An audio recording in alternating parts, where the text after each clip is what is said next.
Do you want to instantly get better at pickleball without having to touch a ball or do a single drill? Well, stick around and I'm going to tell you exactly how.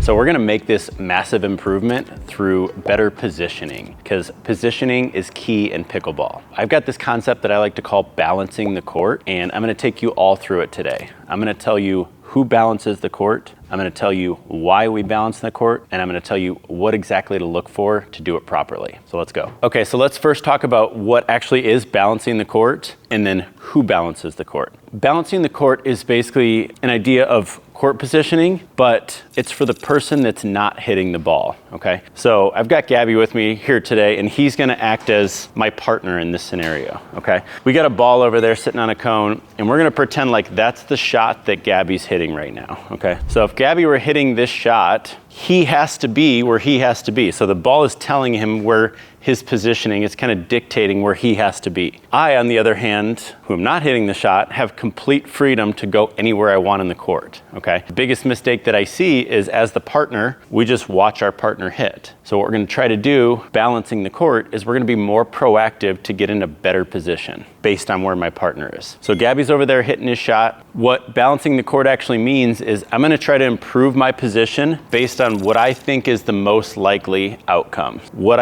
shot I think he's gonna hit, and also trying to position myself in a way that will kind of help him out, okay? So let's actually dive into a little bit more detail about that. So I'm gonna give you some specifics on where you should be moving and how you know exactly what you should be doing to be helping your partner out. For simplicity's sake, we're gonna say there's 4 basic movements. We're gonna say you can either move forward in the court, backward in the court, closer to your partner, or further away from your partner, okay? So as far as moving laterally in the court, the concept is pretty simple. We're gonna try to stay with our partner as well as follow the ball, okay? So if the ball gets hit over there where Gabby is, if I stay in the middle of my box here, there becomes too big of a distance or too big of a space between us. There's too much space in the middle. Laterally, I would want to go with him to kind of keep this space a little bit tighter. Because remember, we always want to protect the middle and force the ball more over to the sidelines. So that's the lateral concept. As far as do I move forward or do I move backward, the idea would be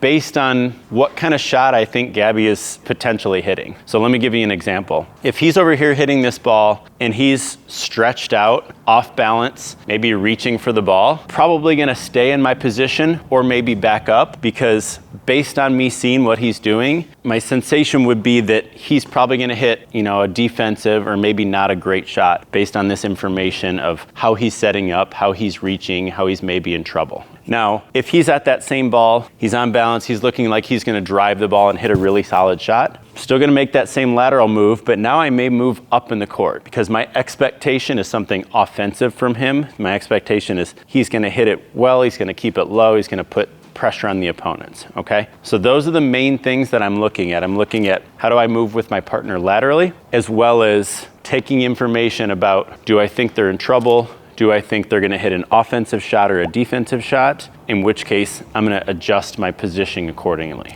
Hey guys, if you're liking this video and learning lots of great information, please like and subscribe. It helps out the channel and allows me to make more of these videos for you guys. So I'm gonna give you 5 basic rules that I want you to follow to help you know where you should be moving and how you can be helping your partner in any situation. So rule 1, we're gonna say that laterally, we're gonna say that if at full extension, we wanna almost be able to touch paddles, okay? Laterally, I'm just gonna stay with my partner such a way that we could do this at almost all times. Now, this might be a slight exaggeration of far I wanna go over, but I would always rather pinch a little bit more middle, because when we're doing that, we're forcing our opponents to hit shots to the outside or to the sidelines. Okay, so our second basic rule is going to be understanding whether we think we're on offense or defense, okay? If I have a sense that my partner's gonna hit a good shot, I'm gonna push forward. If I have a sense that they're in trouble or reaching or maybe gonna hit a poor shot, I'm either gonna hold my position, or if it's really a tough situation, I may even back up. Third rule kind of applies the same, but this is basically As far as forward and back movement, we don't want to separate more than roughly 2 steps or with our partner. Gabby's back here at the baseline hitting a shot. If I see he hits a great shot, I can move forward and put a little pressure on, but I don't want to completely separate from him. I don't want to be, all the way up to the kitchen line while my partner's all the way back, okay? The most we're going to go forward and back is about 2 steps separation from our partner. The fourth thing we want to understand is that information is key to making this work, okay? So when I'm not hitting the ball, my main role is just gathering information, okay? Whereas my partner, is he on balance? Is he hitting his favorite shot or least favorite shot? Is he reaching for the ball? Where's the opponents? Are they set up? Are they late to their spot? All of this information is going to be key in me making a quick decision on, do I want to move forward? Do I want to be in more of an attack position? Do I want to hold back? Do I want to defend? Be gathering as much information as possible and trying to process that quickly. And then our last one is that communication helps a lot, okay? And mostly the communication is going to come from the hitting person. You may hear this a lot when you watch pro matches, but if Gabby's hitting a shot back here, if he hits a ball, say he's hitting a 3rd shot drop, he hits a ball, usually a player can tell the moment a ball leaves their paddle if it's going to be good or not, okay? Gabby can hit, and as soon as he's hitting the ball, you may hear him say high, which means, he left it a little high and he's telling me to stay back. Or he may say go or good, in which case he knows he hit it perfect and he's telling me push forward, okay? As that hitting person, try to communicate with your partner and let them know, did you hit the shot well? Did you not hit the shot well? Because that can give me a little advantage on maybe getting a head start and where I want to go. So last, I want to talk about the why. Why do I think that mastering positioning, especially as non-hitting person, is so important for your game? It mostly has to do with being proactive versus reactive, okay? And this is one of the main differences I see at say mid-level to higher level pickleball, is when we're reactive, we're watching the ball go over and we're waiting for our opponents to do something, and then we're just reacting to what they do.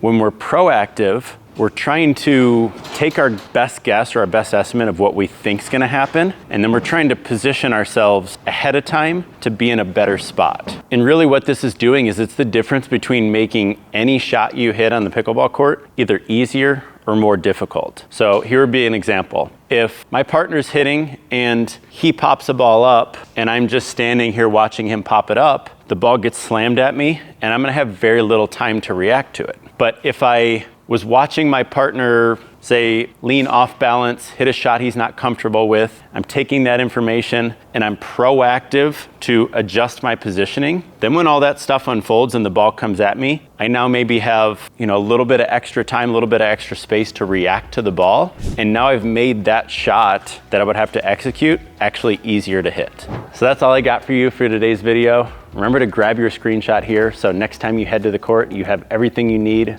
that we talked about in today's video.